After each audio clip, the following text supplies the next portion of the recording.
அனைவருக்கும் அன்பு வணக்கம் நண்பர்களே. இன்றைக்கி இந்த பதிவில் நம்ம என்ன பார்க்க இருக்கிறோம் அப்படின்னா, திருநெல்வேலி திருச்செந்தூருக்கு இடையே இருக்கிற ரயில் நிலையத்தோட மேம்பாட்டு பணிகளை பற்றி பார்க்க இருக்கிறோம். இந்த வழித்தடம் அப்படிங்கிறது 61 கிலோமீட்டர் நீளம் கொண்டது. இடைப்பட்ட ஸ்டேஷன் பார்த்திங்கன்னா 10 ரயில் நிலையங்கள் இருக்குது. இந்த 10 ரயில் நிலையங்கள் பார்த்திங்கன்னா பாளையங்கோட்டை, செய்துங்கநல்லூர், தாதன்குளம், சிறுவைகுண்டம், ஆழ்வார் திருநகரி, நாசரேத், கச்சனவிளை, குரும்பூர், ஆறுமுகநேரி, காயல்பட்டினம். இதில் இடைப்பட்ட ஸ்டேஷன் பார்த்திங்க அப்படின்னா செய்துங்கநல்லூர், சிறுவைகுண்டம், நாசரேத், ஆறுமுகநேரி இந்த ஸ்டேஷன்கள் வந்து கிராசிங் ஸ்டேஷன்களாக இருக்கும். மற்ற ஸ்டேஷன்கள் எதுவுமே கிராசிங் ஸ்டேஷன் கிடையாது. இந்த பாதை அப்படிங்கிறது பார்த்திங்கன்னா நூற்றாண்டு பழமை வாய்ந்தது. இந்த வழித்தடம் அப்படிங்கிறது 1923 வந்து மீட்டர் கேஜாக ஓப்பன் பண்ணாங்க. இந்த பாதைக்கான நிதி அப்படின்னு பார்த்தீங்கன்னா இது அன்றைய காலத்தில் பார்த்திங்கன்னா மாநில அரசு தான் கொடுத்துருக்குன்னு நினைக்கிறேன். ஸோ இதோட வரலாறு படிக்கும்போது அப்படி தான் இருக்குது. அதுக்கு பிறகு தான் பார்த்திங்கன்னா 1953 இந்த பாதையை வந்து இந்திய அரசு வந்து 33.60 லட்சம் ரூபாய்க்கு இந்த பாதையை விலை கொடுத்து வாங்கியிருக்கிறாங்க. ஸோ அதுக்கு முன்னாடி வரைக்கும் இது மாநில கட்டுப்பாட்டில் இருந்திருக்கு போல். அப்போ மீட்டர் கேஜ் பாதையாக தான் இது இருந்தது. அதுக்கு பிறகு பார்த்திங்கன்னா செப்டம்பர் 27, 2008க்கு பிறகு பார்த்திங்க அப்படின்னா இது வந்து மீட்டர் கேஜ்லேருந்து ப்ராட் கேஜாக மாற்றிட்டாங்க. அதுக்கப்புறம் 2019 இதோடைய எலக்ட்ரிஃபிகேஷன் வந்து ஒர்க் ஸ்டார்ட் பண்ணாங்க. 2022 இதோடைய இந்த பகுதி முழுவதுமாக எலக்ட்ரிஃபைட் ஆகிடுச்சு. இப்போ இந்த பாதை அப்படிங்கிறது பார்த்திங்கன்னா அகல ரயில் பாதை வித் மின்சார ஈர்ப்பு பாதையாக இது இருக்குது. இந்த வழித்தடம் அப்படிங்கிறது பார்த்திங்கன்னா உப்பு மற்றும் வெல்லம், அந்த சுகர் இது சரக்குகளை கொண்டு வர்றதுக்கு ரொம்ப ஒரு உதவியாக இருந்த பாதை. இன்றைக்கி பார்த்திங்க அப்படின்னா இந்த வழித்தடம் அப்படிங்கிறது மிக முக்கியமான ஒரு வழித்தடமாக இருக்குது. அதிகமான மக்கள் வந்து பயன்படுத்திகிட்டு இருக்காங்க. ஸோ இப்போ பார்த்திங்கன்னா இது வந்து நூற்றாண்டு பழமை வாய்ந்த ரயில் நிலையங்கள் அப்படிங்கிறதுனால இதோடைய பிளாட்ஃபார்மும் சரி, இதோடைய ஸ்டேஷனுடைய அமைப்பும் சரி மாற்றி அமைக்க வேண்டிய காலம் வந்துருச்சு. அதனால் இதோடைய மேம்பாட்டு பணிகள் தான் இப்போ வந்து நடைபெற்று வருது. அதில் குறிப்பாக பார்த்திங்க அப்படின்னா மிக முக்கியமாக இந்த வழித்தடம் 12 பெட்டிகளுக்கு ஏற்ற மாதிரியான பிளாட்ஃபாரத்தை வந்து வடிவமைச்சிட்ருக்காங்க. முதலாவதாக ஸ்டேஷனான பாளையங்கோட்டைக்கு நம்ம வந்திருக்கிறோம். நம்மளுடைய லாஸ்ட் அப்டேட்டில் நீங்கள் பார்த்துருப்பீங்க, இங்கே வந்து பணிகள் நடைபெற்று வந்தது. இதில் இந்த அப்டேட்டில் நல்ல ஒரு முன்னேற்றம் அடைஞ்சிருக்கு.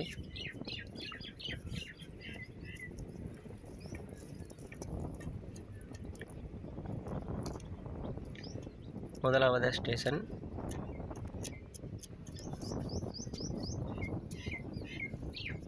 இந்த ஸ்டேஷனை பார்க்கும்போதே உங்களுக்கு தெரிஞ்சிருக்கும். கிட்டத்தட்ட பிளாட்ஃபாரத்தை விட ஒரு 5-6 படி கீழே இறங்கி தான் ஸ்டேஷனுக்குள்ளே போகணும். அந்த மாதிரி தான் இருக்குது.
அடுத்த ஸ்டேஷன் பார்த்திங்கன்னா செய்துங்கநல்லூர். இந்த ஸ்டேஷன் வந்து ரொம்ப முக்கியமானது தான், கிராசிங் ஸ்டேஷன். இந்த ஸ்டேஷன் வந்து இந்த வழித்தடம் எலக்ட்ரிஃபிகேஷன் பண்ணும்போது அதோடைய ஹார்ம் இன்சுலேட்டர், அதுக்கப்புறம் எலக்ட்ரிஃபிகேஷன் பண்ண தேவையான அந்த போல், இது எல்லாமே வந்து இங்கேருந்து தான் வந்து மெயின்டைன் பண்ணிகிட்டு இருந்தாங்க. இங்கே ஃபுட் ஓவர் பிரிட்ஜ் இருக்குது.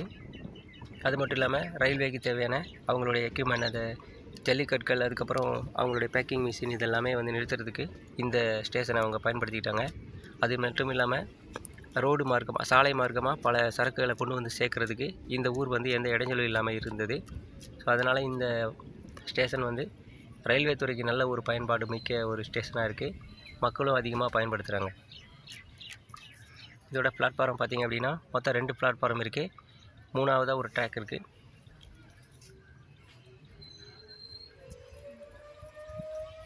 ரெண்டாவது பிளாட்ஃபாரத்தோடைய காட்சிகள் தான் நீங்கள் இப்போ பார்க்குறீங்க. ஸோ முதலாவது பிளாட்ஃபாரமும் ஓரளவுக்கு இப்போது இந்த மாதிரி இது பண்ணியிருக்காங்க, பணிகள் வந்து நடைபெற்று வந்துட்டுருக்கு.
மூணாவதாக வர ஸ்டேஷன் பார்த்தீங்கன்னா தாதன்குளம். ரொம்ப ஒரு சின்ன ரயில் நிலையம் தான். பிளாட்ஃபார்ம் எக்ஸ்டென்ஷன் பணிகள் வந்து அந்த பக்கம் கொஞ்சம் எக்ஸ்டெண்ட் பண்ணியிருக்காங்க. இந்த வழித்தடத்தில் பார்த்தீங்க அப்படின்னா ஒரு சூப்பர் ஃபாஸ்ட் எக்ஸ்பிரஸ், ஒரு எக்ஸ்பிரஸ், 5 பேசஞ்சர் ட்ரெயின் வந்து ஓடிட்டுருக்குது ஒரு நாளைக்கு.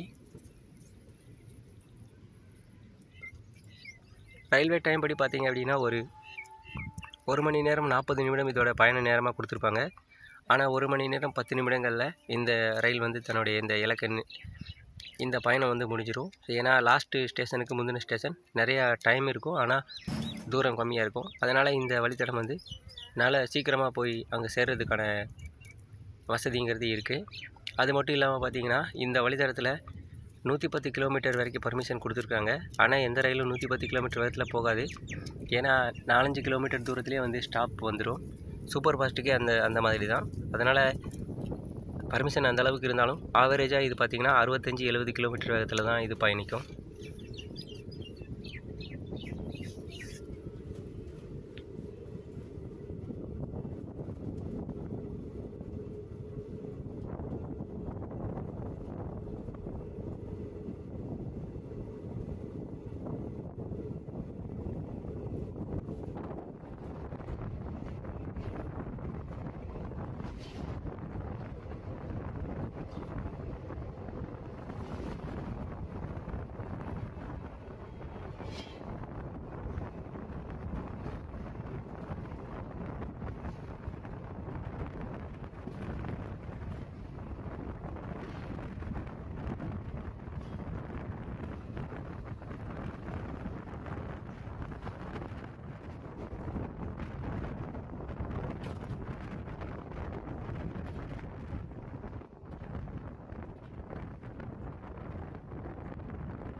அடுத்த ஸ்டேஷன் பார்த்தீங்கன்னா ஸ்ரீவைகுண்டம். இந்த ஸ்டேஷன் நூற்றாண்டு பழமை வாய்ந்தது. எல்லா ஸ்டேஷனுமே தான். இதில் வந்து அடையாளமாக பார்த்தீங்கன்னா அதோடைய வாட்டர் டேங்கில் அதோடைய வருடத்தை வந்து மென்ஷன் பண்ணியிருப்பாங்க. இந்த ஸ்டேஷனும் நல்ல ஒரு மக்கள் அதிகமாக பயன்படுத்தக்கூடிய ஒரு ஸ்டேஷன். இங்கே 2 பிளாட்ஃபார்ம் இருக்குது. இங்கே கிராசிங் பண்ணக்கூடிய அந்த வசதிங்கிறது இருக்குது. இந்த ஸ்டேஷனும் பார்த்தீங்கன்னா இப்போது பிளாட்ஃபார்ம் எக்ஸ்டென்ஷன் வந்து பண்ணுறாங்க. 1வது பிளாட்ஃபார்ம் பார்த்தீங்கன்னா ஆல்ரெடி வந்து நீளமான ஒரு பிளாட்ஃபார்ம் தான். இப்போ 2வது பிளாட்ஃபார்ம் அப்படிங்கிறது எக்ஸ்டென்ஷன் பண்ணிகிட்ருக்குறாங்க.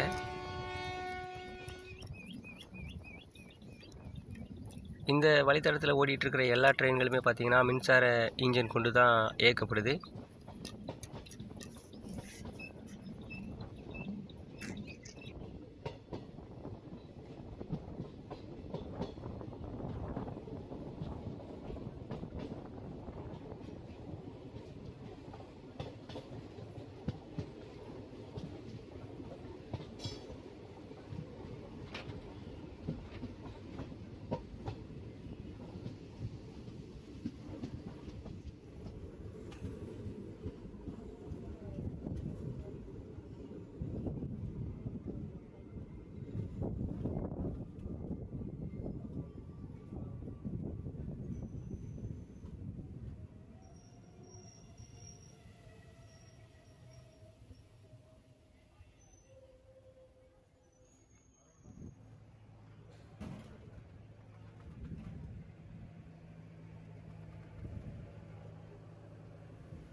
இந்த ஸ்டேஷன் பார்த்தீங்கன்னா ஆழ்வார் திருநகரி.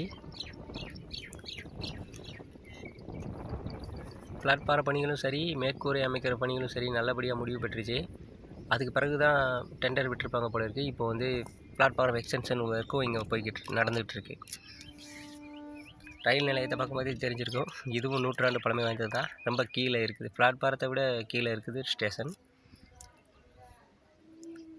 இதுக்கப்புறம் பார்த்தீங்கன்னா நாசரேத் வரைக்கும் ஒரே வாழைத்தோட்டம், வயல்வெளிகளை நம்மளால் பார்க்க முடியும். நல்ல ஒரு இயற்கையான காட்சிகள் இந்த பகுதியும்.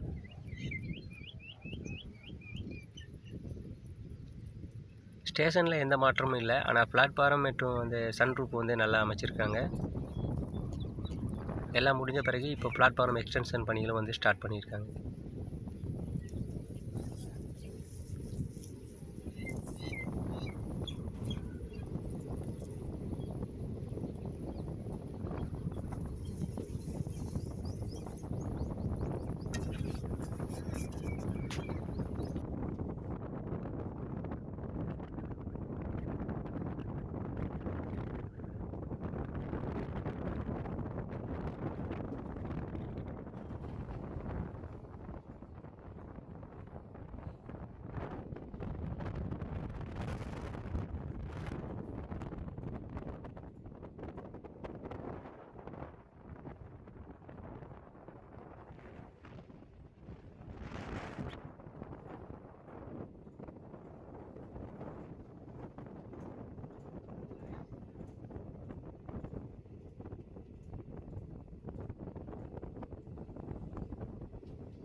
அடுத்த ஸ்டேஷன் நாசரேத் ஒரு கிராசிங் ஸ்டேஷன். நல்ல ஒரு அதிகமான மக்கள் பயன்படுத்தக்கூடிய ஒரு ரயில் நிலையம்.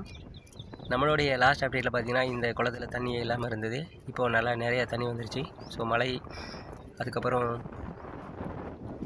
வயல்வெளிகள் வந்து விதைக்கிற காலம் அப்படிங்கிறதுனால நல்லா எங்கும் பசுமையாக தெரியுது.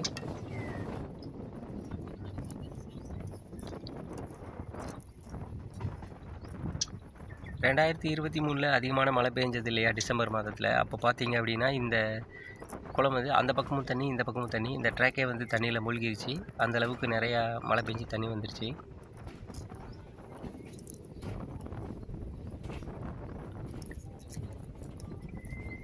வழக்கமாக நம்மளுடைய ரயிலுக்கு இங்கே கிராசிங் வரும். ஏன்னா இந்த திருச்செந்தூர் பாலக்காடு வண்டியோடைய கிராசிங் வந்து இங்கே தான் இருக்கும். ஆனால் இன்றைக்கி இங்கே கிராசிங் இல்லை. ஏன்னா நம்ம 1வது பிளாட்ஃபார்ம்லேயே போய்கிட்டுருக்கோம்.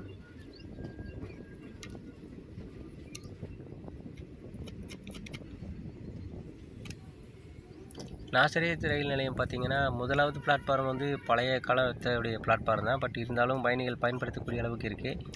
இந்த 2வது பிளாட்ஃபார்ம் வந்து கொஞ்சம் உயர்த்த வேண்டிய பணிகள் இருக்குது.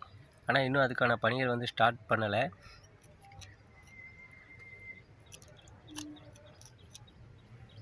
நாசரேத்துலேருந்து இப்போ நம்ம டெபாச்சர் ஆகிட்டோம்.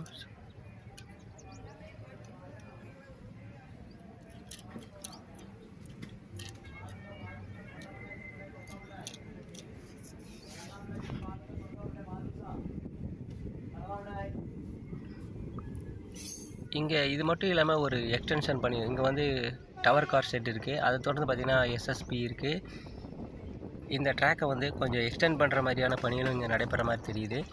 ஒரு நல்ல அந்த வளைவான பகுதியை தாண்டி ஸ்ட்ரைட்டாக 2வது பிளாட்ஃபாரத்துக்கு வர்றதுக்கு இந்த ட்ராக்கை வந்து எக்ஸ்டெண்ட் பண்ணுறாங்க.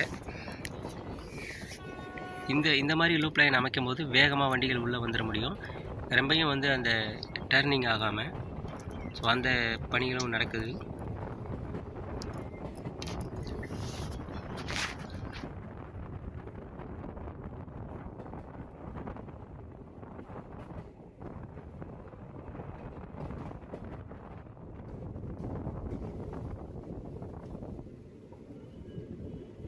இந்த ஸ்டேஷன் பார்த்திங்கன்னா கச்சன விலை. ஸோ இன்றைக்கி எக்ஸ்டெண்ட் பண்ணுற பணிகள் வந்து நடைபெற்றிருக்கு. குறிப்பாக இந்த ஸ்டேஷனை கண்டிப்பாக எக்ஸ்டெண்ட் பண்ணணும். ஏன்னா நீங்கள் திருநெல்வேலியிலேருந்து திருச்செந்தூருக்கு போகக்கூடிய இந்த செந்தூர் எக்ஸ்பிரஸ் ரேக்கை பயன்படுத்தி அந்த எக்ஸ்பிரஸ் வண்டி, அந்த சூப்பர் ஃபாஸ்ட் வண்டியில் ரேக்கில் வரும்போது பார்த்திங்கன்னா பின்னாடி ஏறிட்டிங்கன்னா நீங்கள் இறங்குறதுக்கு ரொம்ப சிரமப்படுவீங்க. அது இந்த ஸ்டேஷனில் ரொம்ப ஒரு அசௌகரியமாக இருந்தது. இப்போ பார்த்திங்கன்னா இந்த எக்ஸ்டெண்ட் பண்ணுற பணிகள் வந்து நடைபெற்று வருது. இந்த ஸ்டேஷனும் ஆழ்வார் திருநகரி மாதிரி இந்த பணிகள்லாம் முடிஞ்ச பிறகு தான் எக்ஸ்டென்ஸுக்கான பணிகளுக்கான பர்மிஷன் கிடச்சிருக்கு போல். இப்போ தான் வந்து எக்ஸ்டெண்ட் பண்ணுறதுக்கான பேஸ்மெண்ட் ஒர்க் வந்து போயிட்டுருக்கு. முன்னாடி பார்த்தீங்க இல்லையா அந்த பணிகள்.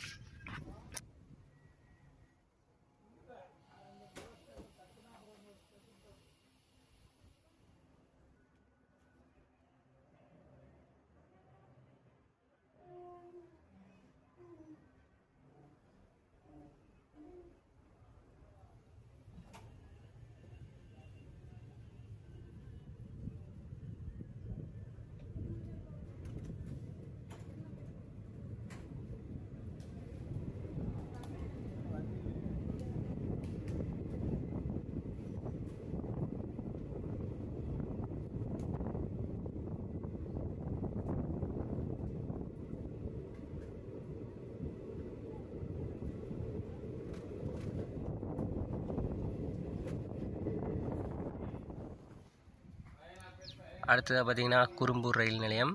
இது அதிகமான மக்கள் பயன்படுத்தக்கூடிய ஒரு ரயில் நிலையம் தான். இதே இந்த பக்கம் ஆப்போசிட்டில் பார்த்திங்க அப்படின்னா நிறையா மரங்கள், புளிய மரங்கள் வரிசையாக இருக்கும். இது ரயில்வே ஸ்டேஷன் மாதிரியே தெரியாது. ஆப்போசிட்டில் பார்த்திங்க அப்படின்னா ரயில்வே ஸ்டேஷன் மாதிரி தெரியாது. அந்தளவுக்கு ஒரு நல்ல இயற்கையான ஒரு பகுதியாக இருக்கும். சூப்பர் ஃபாஸ்ட் எக்ஸ்பிரஸான செந்தூர் வண்டி இங்கே நிற்கும். அந்த ஸ்டாப்பு தான் இது. ஸ்டேஷன் பார்த்திங்கன்னா ரொம்ப சின்ன ஸ்டேஷன். நல்ல ஒரு கூட்டம். பாலக்காடு வண்டிக்கு டிக்கெட் எடுக்க எல்லாம் வரிசையாக நிற்கிறாங்க. இந்த பிளாட்ஃபாரத்தையும் எக்ஸ்டெண்ட் பண்ணுற பணிகள் வந்து நடைபெற்று வருது. இங்கே ஒரே ஒரு பிளாட்ஃபாரம் தான்.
கடைசியாக பார்த்தீங்க அப்படின்னா ஆறுமுகநேரி ஸ்டேஷனுக்கு வந்துட்டோம். இப்போ நம்ம 2வது பிளாட்பாரத்தில் போய்கிட்டுருக்கோம்.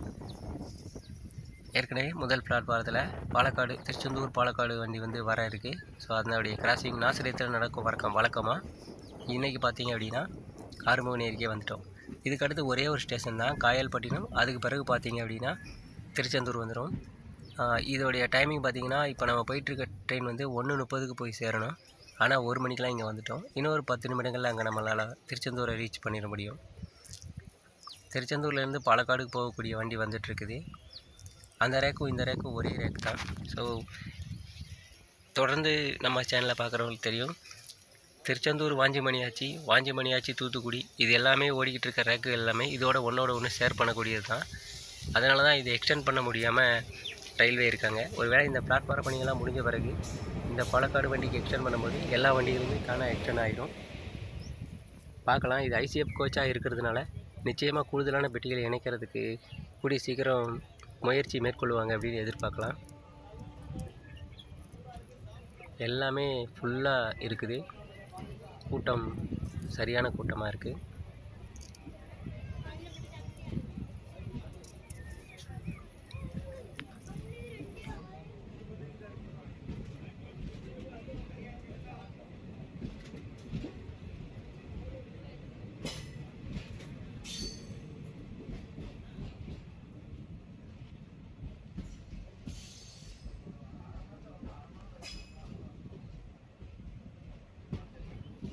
ஆறுமுகநேரியோட டிஎஸ்எஸ் இந்த வழித்தடத்தில் இருக்கக்கூடிய டிஎஸ்எஸ் இதுதான்.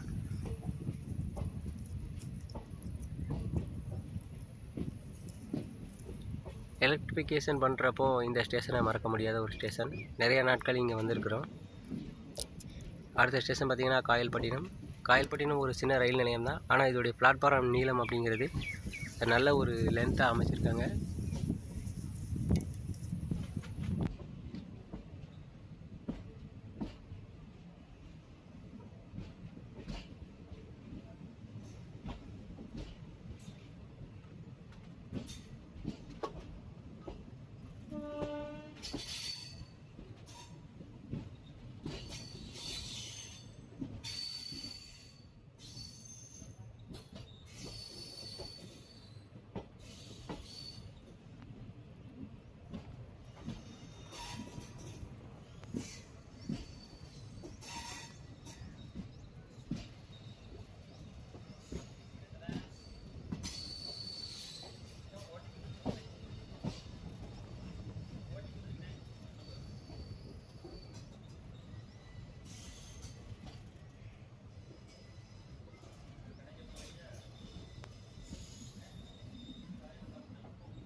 காயல்பட்டினம் ரயில் நிலையம். அதை தொடர்ந்து பார்த்திங்க அப்படின்னா அடுத்ததாக நமக்கு திருச்செந்தூர் தான். இதோடைய தூரம் ரொம்ப கம்மி, ஆனால் டைம் வந்து அதிகமாக கொடுத்துருப்பாங்க. நான் ஏற்கனவே சொல்லியிருந்தேன் இல்லையா, 1:30க்கு போய் சேர வேண்டிய நம்மளோட வண்டி இப்போ 1:10க்கெலாம் திருச்செந்தூரை ரீச் பண்ணிட முடியும். இந்த வழித்தடத்தில் நீங்கள் பயணம் பண்ணும்போது ஒரு விஷயத்தை கவனிச்சிருப்பீங்க. அதாவது பார்த்திங்கன்னா காயல்பட்டினத்தை தாண்டின பிறகு நம்மளுடைய வண்டி பார்த்திங்கன்னா நிறையா பனை மரங்கள், அதுக்கப்புறம் மண் மேடுகளை நோக்கி பயணிக்கும். இதே மாதிரி ஒரு பயணம் வந்து நம்மளுடைய மண்டபத்திலிருந்து ராமேஸ்வரத்துக்கு பயணிக்கும் போது அந்த மாதிரி அந்த கடலுக்கு என்ட்ரு ஆகும்போது இந்த மாதிரியான காட்சிகளை நீங்கள் பார்த்துருப்பீங்க. ஸோ அதே மாதிரி தான் இங்கேயும் கடலோர பகுதிகள் அப்படிங்கிறத இதை வச்சே நம்ம தெரிஞ்சுக்க முடியும் போல். அந்தளவுக்கு ஒரு நல்ல ஒரு காட்சிகள். அங்கே பனைமரம் அதிகமாக இருக்கும், இங்கேயும் அதே மாதிரி அதிகமாக தான் இருக்குது. தேங்க்ஸ் ஃபார் வாட்சிங் ஃப்ரெண்ட்ஸ். உங்களுக்கு இந்த வீடியோ பயனுள்ளதாக இருக்கும்னு நினைக்கிறேன். மீண்டும் ஒரு பதிவில் சந்திக்கலாம். நம்ம சேனலை நீங்கள் இன்னும் சப்ஸ்கிரைப் பண்ணால் பார்க்குறீங்கன்னா மறக்காமல் சப்ஸ்கிரைப் பண்ணுங்கள். நன்றி, வணக்கம்.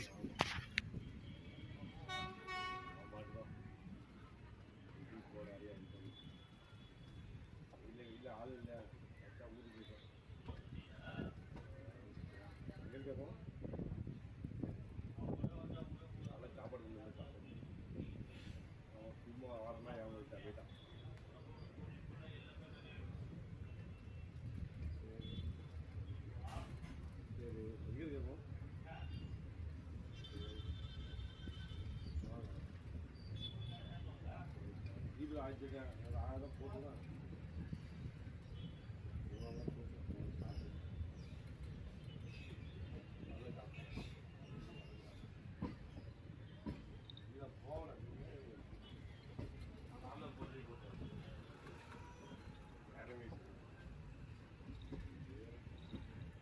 போகல போட்டு ரேட்டு வந்து ஒரு 4 மணி 5 மணிக்கு வந்து ரேட்டில் ரெண்டு பத்துக்கு 2 வேலைக்கு வந்து 9 அடி வந்தேன் கோயில் போகல அது பார்த்தா வெளியே